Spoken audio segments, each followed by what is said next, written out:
현대차 인도법인이 인도 증시 사상 최대 규모인 4조 5천억 원을 끌어모으며 인도 증권 시장에 상장했습니다.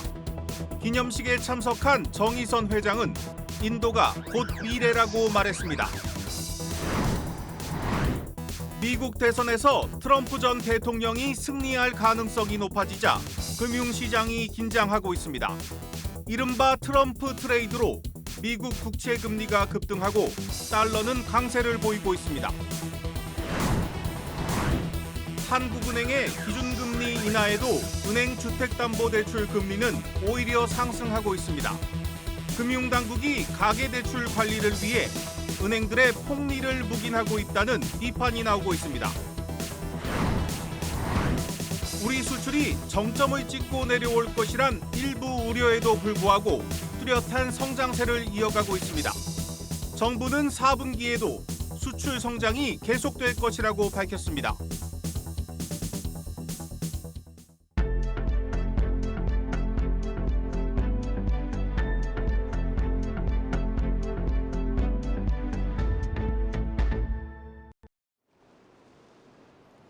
뉴스 플러스 시작합니다.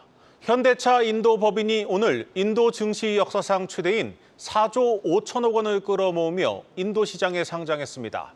이번 상장을 통해 현대차는 인구 14억 명, 세계 3대 자동차 시장 인도에 자동차 150만 대를 생산할 수 있는 체제를 구축할 계획입니다.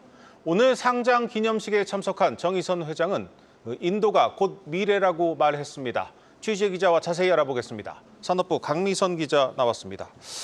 강 기자, 먼저 인도 상장이 현대차에게 상당히 중요한 의미를 좀 가지고 있죠. 네, 맞습니다. 이번 IPO는 현대차의 첫 해외 상장 사례입니다. 그만큼 현대차가 인도를 전기차 시장의 핵심 요충지로 보고 있음을 명확히 보여주는데요. 규모 면으로는 인도 증시 사상 최대고요. 순서로는 이제 일본 완성차 업체인 스즈키와 인도 정부 합작사인 마루타 스즈키에 이어 두 번째입니다. 업계에서는 현대차가 IPO로 최소 4조 5천억 원의 자금을 확보할 수 있을 것으로 전망을 하는데요. 현대차는 1996년 인도에 처음 진출을 했는데 거의 28년 정도 됐죠. 현재 인도 2위의 자동차 기업으로 자리 잡고 있습니다. 오늘 상장 행사에서 종을 울리기도 했죠. 정의선 현대차그룹 회장 발언 들어보시겠습니다. Now we are taking the next big step. Today's IPO shows that HMIL is a key part of India. It demonstrates our commitment to this great nation and ensure that our shareholders and HMIL will continue to grow together. 네, 이번 상장으로 조달한 자금으로 인도 1위 자동차 기업으로 발돋움하겠다, 이런 포석으로 보입니다. 강 기자, 구체적으로 어떤 계획들이 조금 준비돼 있습니까? 네, 특히 인도에서 연간 약 150만 대 생산체제 구축에 나섭니다. 특히 전기 SUV 라인업 확장에 주력을 하는데요. 내년 1월부터죠. 전기 SUV인 크레타 EV를 인도 현지에서 생산해 판매하고 2030년까지 5개의 전기차 모델을 투입할 계획인데요. 크레타는 인도에서 현대차의 베스트셀러이자 올해의 차로 선정될 만큼 인기를 끌고 있습니다. 주요 부품도 현지화해 더욱 시장 경쟁력을 높일 전략인데요. 현대차는 장기적으로 배터리 셀을 현지화하고 전기차 충전소까지 인도 사업을 늘릴 방침입니다. 여기서 현대차가 왜 인도를 선택했는가, 이것도 궁금해집니다. 이 상장까지 한 걸 보면 현대차 이 글로벌 전략에서 인도의 역할이 단순 생산이나 판매에 그칠 것 같지는 않습니다. 네, 먼저 인도는 세계 3대 자동차 시장인데요. 인도의 내수 시장뿐만 아니라 인도를 글로벌 전기차 허브로 삼을 전략입니다. 한마디로 인도를 중동, 아프리카, 동남아시아 등 신흥 시장의 수출 거점으로 키울 계획인데요. 중국 대신 인도를 택하며 선택과 집중 전략을 택한 겁니다. 현대차는 한때 중국의 5곳의 공장을 운영했는데요. 최근에 중국 공장을 줄줄이 매각하고 인도로 무게를 옮기고 있습니다. 오늘 정의선 회장이 상장 기념식이 끝나고 인도 모디 총리도 만났는데 현대차가 인도를 선택한 이유 중 하나 역시 인도 정부의 강력한 지원 아니겠습니까? 네, 맞습니다. 정의선 회장은요, 오늘 지속적인 투자를 약속했는데요. 특히 인도 전기차 생태계 구축에 기여할 것을 분명히 했습니다. 또 모디 총리를 내년에 열릴 현대차 인도 푸네 공장의 준공식에 초청하기도 했는데요. 인도 정부는 파격적인 전기차 육성 정책을 현재 펼치고 있습니다. 2030년까지 전기차 판매 비중을 전체 자동차 판매량의 30% 이상 확대한다는 목표를 세우고 전동화 드라이브를 걸고 있습니다. 올해 들어 전기차 관세도 최고 100%에서 15%까지 대폭 낮추는 등 지원책을 발표하며 현대차의 장기적인 성장 전략과도 부합하는 환경을 만들고 있습니다. 네, 잘 들었습니다. 산업부 강미선 기자였습니다.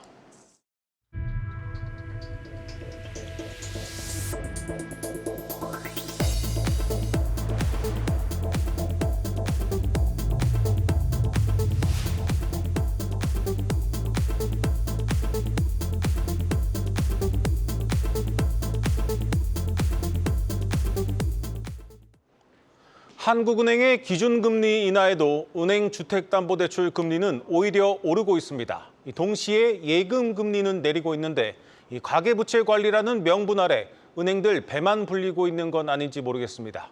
전범진 기자입니다. 지난 21일 기준 주요 시중은행의 주택담보대출 금리 하단은 연 4.15%. 한국은행이 기준금리를 인하한 지 열흘이 지났는데 주담대 금리의 하단은 되려 0.16%포인트 올랐습니다. 이 기간 국민은행 등 일부 은행들이 대출금리를 인상한 결과입니다. 기업은행도 오는 25일 금리 감면권을 축소하는 방식으로 주담대 금리를 최대 0.4%포인트 올립니다. 반면 은행권은 예금금리에는 발빠르게 기준금리 인하를 반영하고 있습니다. 경남은행은 지난 17일부터 상품별로 예금금리를 최대 0.3%포인트 내렸고 제일은행은 지난 17일에는 0.1%포인트, 다음 달에는 0.3%포인트를 추가로 인하합니다. 기준금리는 내려갔는데 시장금리는 소비자들에겐 불리하고 은행에겐 유리하게 움직이는 이 상황. 업계에선 당국의 가계부채 관리 기조에 따라 가산금리를 올려 대출금리를 유지할 수밖에 없다고 설명합니다. 신규 대출 주담대 등에 대해서는 조금 더 타이트한 관리를 할 수밖에 없는 사정이라서 가산금리 등의 이제 조정이 있을 수밖에 없지만 당국의 지시라고 하더라도 이를 따르는 은행들의 표정은 밝습니다. 통상 기준금리 인하기엔 조달 비용이 축소되는 것보다 빠르게 운용 수익이 줄어들어 은행권의 수익이 감소하는데 단기적으로라도 대출금리 인하를 미루면 이를 만회할 수 있기 때문입니다. 증권가에선 은행권의 가산금리 인상이 3분기부터 본격화된 만큼 이번 주로 시작되는 실적 시즌을 통해 금리 인하의 정확한 영향도 내다볼 수 있을 것이란 전망이 나옵니다. 한국경제TV 전범진입니다.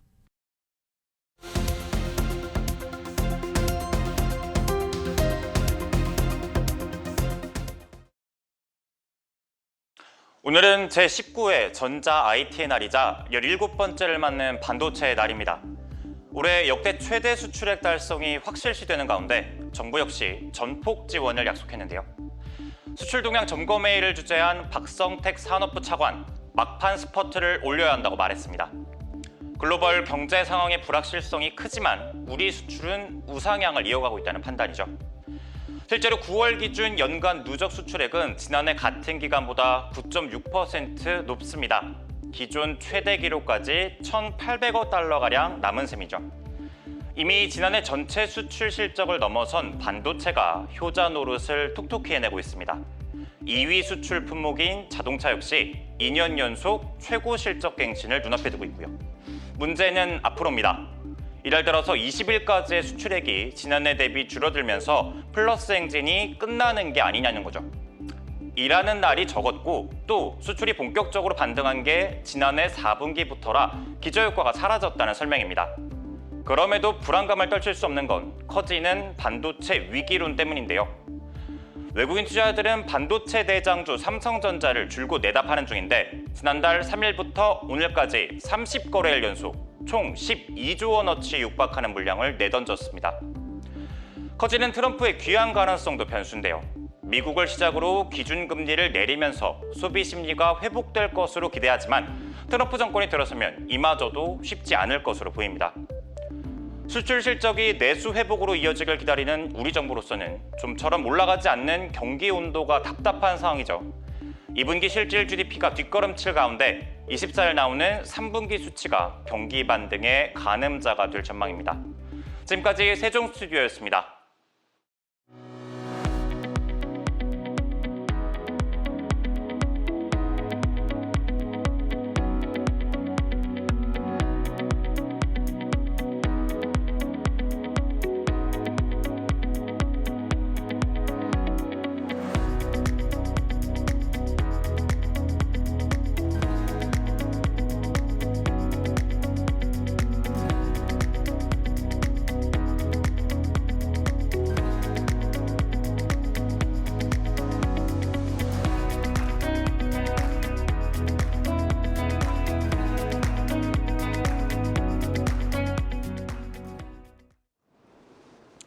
뭘 해도 쥐꼬리 수익률을 벗어나지 못하는 퇴직연금을 차라리 하나로 크게 모아 국민연금이 운용하자는 아이디어가 조금 더 진지하게 추진되고 있습니다.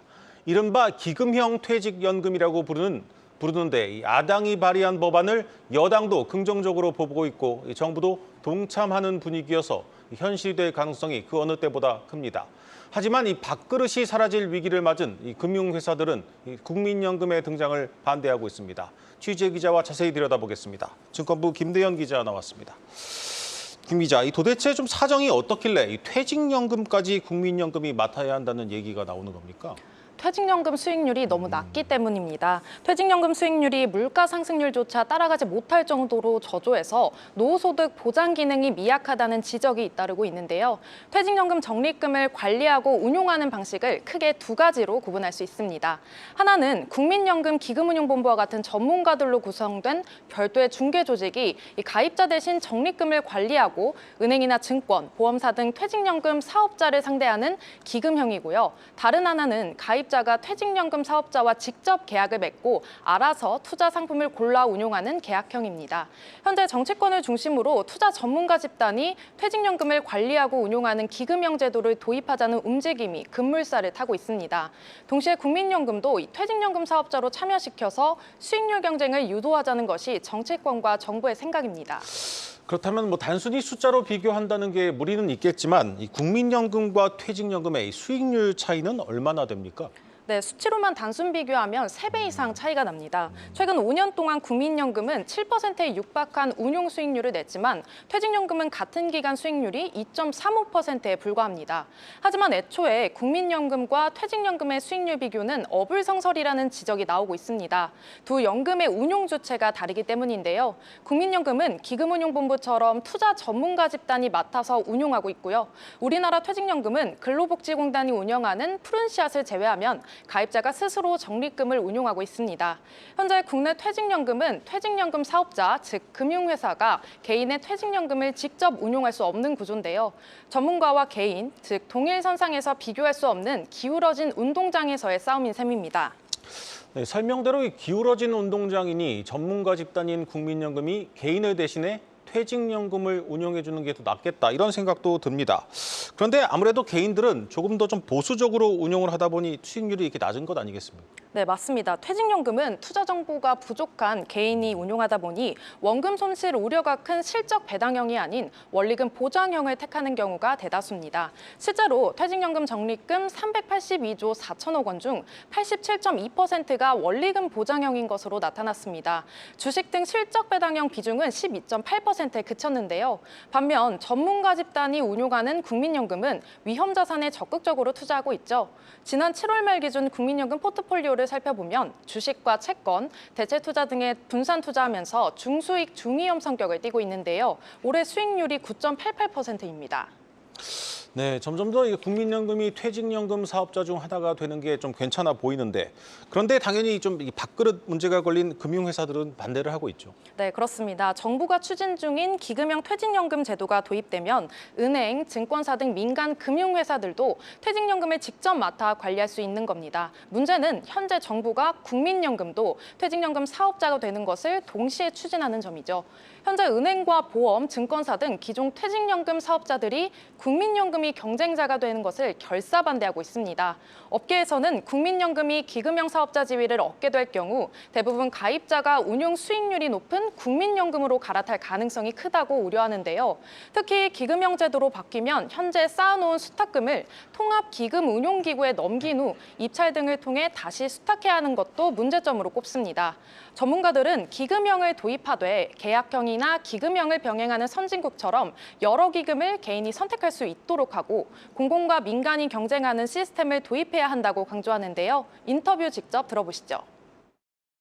공적연금은 국민연금인 공적연금은 최고 운용 전문가 집단에서 장기적인 투자 전략을 가지고 이제 투자하는 개념이고 우리 퇴직연금은 근로자들이 알아서 투자한다라는 그런 차원에서 아마추어와 프로의 어떤 차이라고 이렇게 볼 수 있겠습니다. 기금형을 통해서 좀 더 전향적으로 좀 선택의 폭을 넓혀주는 것, 그다음에 운용에 대한 어떤 효율을 높일 수 있는 방법으로 우리나라 좀 갔으면 좋겠다.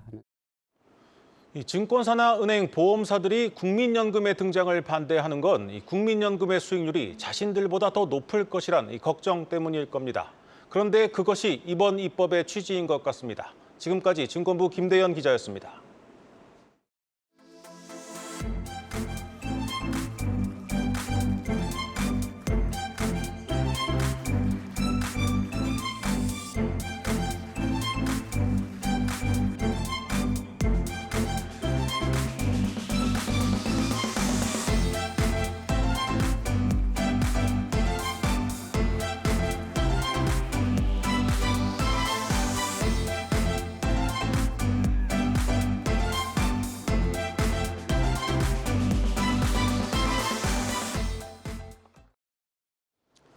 서울시가 서울 시내버스 노선을 이용자 중심에 맞춰 20년 만에 전면 개편하기로 했습니다.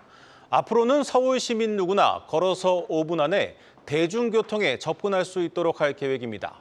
이와 함께 버스 회사의 적자를 보전해주던 준공영제도 대수술에 들어갑니다. 성나균 기자입니다.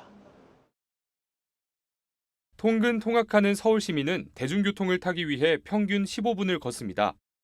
하지만 앞으로는 서울 어디서나 걸어서 5분 내로 정거장을 이용할 수 있게 됩니다. 서울시가 도입된 지 20년이 넘은 준공영제 개편을 통해 버스 노선을 대폭 손질하기로 했습니다.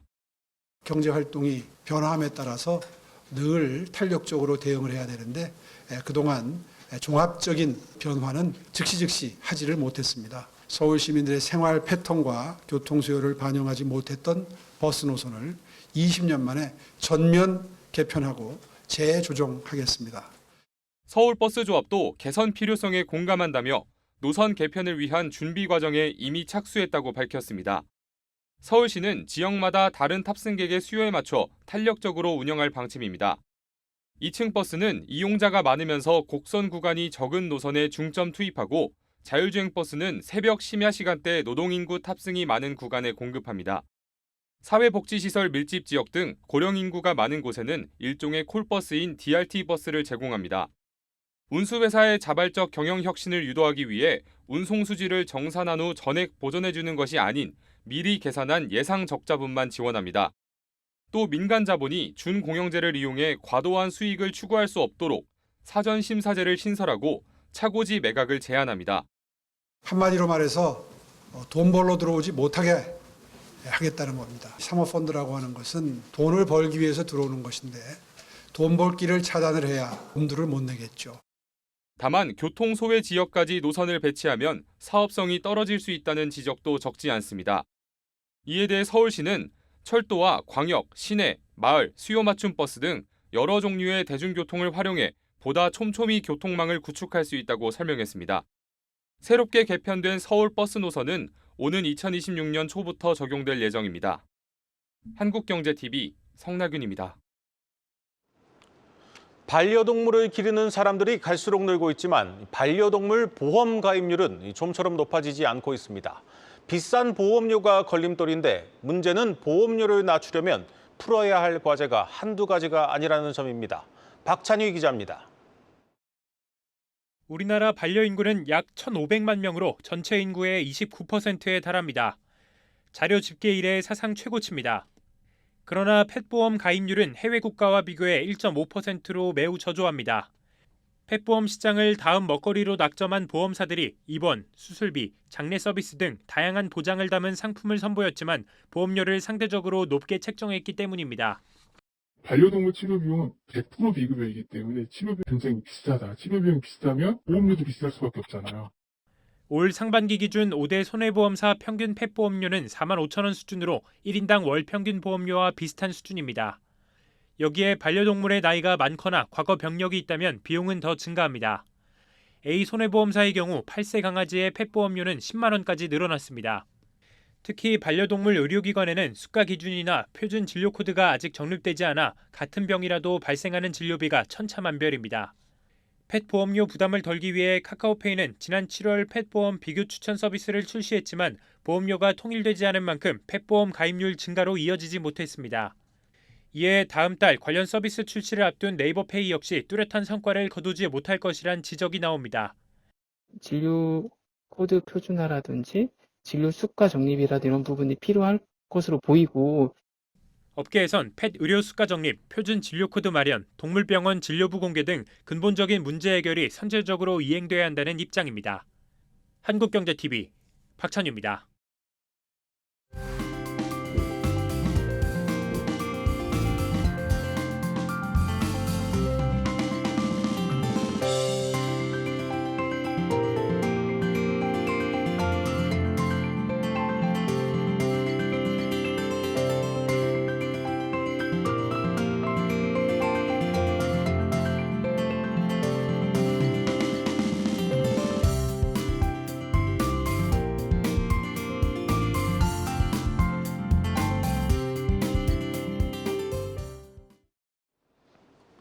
오늘 준비한 뉴스 플러스는 여기까지입니다. 시청해주신 여러분 고맙습니다.